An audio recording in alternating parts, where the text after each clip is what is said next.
Bismillahirrahmanirrahim. Assalamualaikum warahmatullahi wabarakatuh. Pertama-tama marilah kita memanjatkan puji syukur kepada Allah Subhanahu wa Ta'ala karena berkat rahmat dan karunia-Nya kita masih diberikan kesempatan untuk menjalankan rutinitas kita sebagai mahasiswa. Perkenalkan, kami dari kelompok 2 yang beranggotakan 4 orang, yaitu Sinar, Suryani, Fitriani, Hanul 21907, dan Gita Safitri. Pada kesempatan kali ini, kami akan mempresentasikan mengenai teorema Lagrange. Perlu kita ketahui bahwa teorema Lagrange ini misalnya kita punya subgroup yang terkhusus pada subgroup yang berhingga. Jadi order dari subgroup itu pasti akan membagi order dari si grupnya. Misalnya bunyi dari teorema Lagrange itu berbunyi jika H subgroup dari grup berhingga G, maka order dari H pasti membagi order dari G. Kemudian untuk lebih rinciannya, kami persilahkan kepada pemateri pertama. Kepadanya dipersilahkan.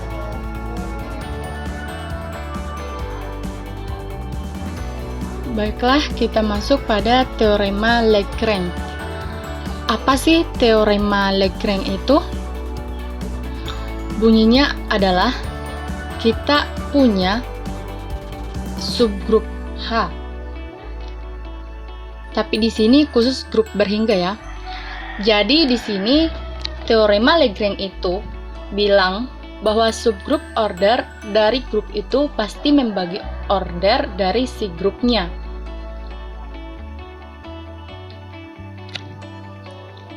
Jangan lupa ini hanya berlaku di grup hingga. Kalau kita bicara bilangan bulat, bilangan real, dan kompleks itu tidak bisa pakai teorema Lagrange ini. Oke, kita mau tunjukkan buktinya. Jadi, di sini kita punya grup G itu kan berhingga, maka otomatis hanya juga pasti berhingga juga kan. Subgrup kan dia ordernya kurang dari atau sama dengan grup itu sendiri. Kalau G berhingga ya otomatis H itu juga berhingga. Nah, karena H itu subgrup berhingga, maka otomatis kosetnya juga berhingga. Karena koset kemarin kan hasil operasi dengan semua elemen di H, gitu kan?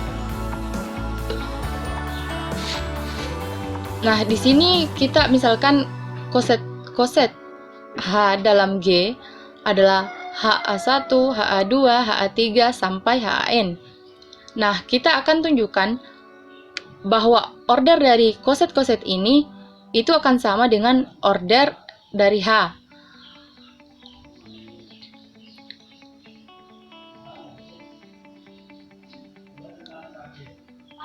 Oke, sekarang kita punya definisi dari koset kemarin. HA1 adalah semua elemen hasil operasi A1 dengan H. Jadi kita mau tunjukkan ordernya ini, koset-kosetnya sama dengan H. Caranya bagaimana? Jadi kita buat pengaitan H ke HA1, atau di sini kita buat pengaitan. Jadi kita mau buat satu koset saja dulu di sini. Pengaitan dari H ke HA. Nah, dari sini didefinisikan oleh, jadi H itu, H besar itu kita petakan ke HA. Nah, kita tunjukkan si F ini merupakan pemetaan bijektif. Kalau kita punya dia pemetaan bijektif, maka berdasarkan sifat pemetaan bijektif, maka pasti ordernya atau kardinalitasnya dari himpunan ini dia sama, kan? Jadi, kalau kita punya fungsi bijektif di himpunan berhingga,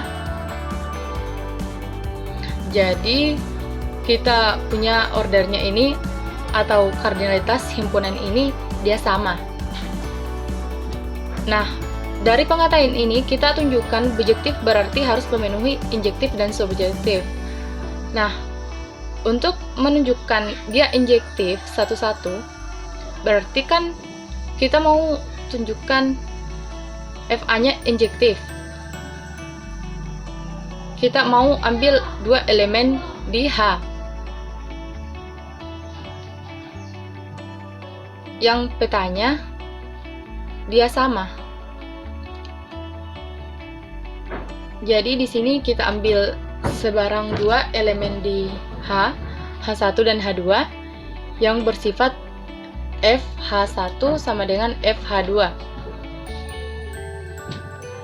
Dari sini kita punya jika H dipetakan ke HA, berarti H1 dipetakan ke H1A. Kalau H2, berarti kita dipetakan ke H2A.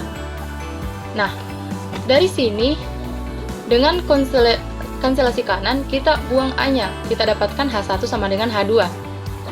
Nah, untuk menunjukkan dia surjektif, berarti kita ambil sebarang elemen di H, HA. Jadi cari kawan dia di H. Sini. Jadi di sini dapat sebarang HA di H besar A di koset HA. Berdasarkan definisi H itu di H dan FA akan membawa H ke HA. Jadi pasti ditemukan H itu kan kita punya HA. Pasti ada H sehingga F itu pemetaan yang bijektif. Nah, karena dia itu pemetaan yang bijektif, maka kardinalitas dari HI itu sama. Baik, di sini saya akan melanjutkan menjelaskan materi dari Saudari Sinar, di mana FA merupakan pemetaan yang bijektif, maka dapat mengakibatkan kardinalitas dari si H, HA, dan HAI itu sama. Nah, karena sifat partisi tadi, koset itu membentuk suatu partisi, maka di sini G itu kan sama dengan HA1 gabung HA2 gabung HA3 sampai HAN, sehingga irisan dari HAI itu kosong. Nah, kalau kita punya gabungan, berarti itu artinya kardinalitas dari G itu tidak lain adalah penjumlahan dari kardinalitas atau order masing-masing si kosetnya.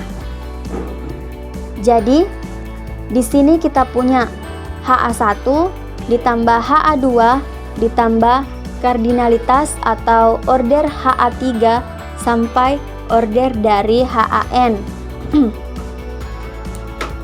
Nah, karena tadi kita sudah dapatkan ini, setiap koset dari H pada grup G mempunyai order yang sama dengan order H. Itu berarti di sini kita dapatkan order H ditambah order H sebanyak N kali. Jadi bisa kita dapatkan hasil dari order G adalah N kali order H. Nah, ini menunjukkan bahwa order H itu membagi order dari G. Sekian. Nah, selanjutnya akan menampilkan contoh soal yang akan dijelaskan oleh Saudari Gita. Dengan itu saya persilahkan. Misalnya kita punya Z8 dan itu elemennya itu apa saja. Maka Z8 itu sama dengan 0, 1, 2, 3, 4, 5, 6, dan 7. Dan misalnya juga kita punya subgroup yang dibangun misalnya anggap saja 2. Nah, berarti di sini kita punya elemennya itu apa saja. elemennya itu apa saja. Maka subgrup yang dibangun oleh dua ini berarti 0, 2, 4, dan 6 sama dengan 2 ditambah koset 2 sama dengan 2 ditambah koset 4 sama dengan 2 ditambah koset 6. Kemudian 2 ditambah koset 1. Maka elemennya itu kan apa saja? Maka 1, 3, 5, 7. Maka 2 ditambah koset 3 sama dengan 2 ditambah koset 5 sama dengan 2 ditambah koset 7. Nah, di mana 2 ditambah koset 1 ini merupakan partisi Z8 atau banyaknya elemen. Z merupakan partisi 8. Kemudian di mana 2 ini sama dengan 4 dan Z8 dan di mana Z8 ini sama dengan 8. Maka selanjutnya di mana 2 dibagi dengan Z8, maka hasilnya Z8 dibagi 2 sama dengan 2,2 ditambah 1. Jadi H subgrup dari G, maka G dibagi H sama dengan HA, di mana A ini merupakan elemen di G. Jadi semua koset-koset di H. Akibat 3.7. Setiap grup Lagrange yang berorder prima merupakan grup siklis. Misal G grup Lagrange, order G, P dengan P itu bilangan prima. Diambil A elemen G dengan A tidak sama dengan G atau identitas, dan kita mau operasikan A sebanyak berapa kali, misalnya M kali. Ini kan subgrup siklis yang dibangun A. Nah, maka di sini di mana subgrup memuat A dan E, misal order dari subgrup siklis yang dibangun oleh A itu M, di mana M lebih besar 2. Maka menurut teorema Lagrange, M membagi P. Karena P itu prima dan M itu lebih besar 2, maka M sama dengan P. Akibatnya order A sama dengan P akan membentuk A sama dengan G. Jadi G-nya itu siklis. Himpunan semua koset kanan atau kiri dari subgrup H dalam grup G dinotasikan dengan G per H. Itulah tadi pemaparan dari kelompok kami. Apabila ada yang kurang baik, itu datangnya dari kami, dan apabila ada kebaikan, maka itu datangnya dari Allah Subhanahu wa Ta'ala.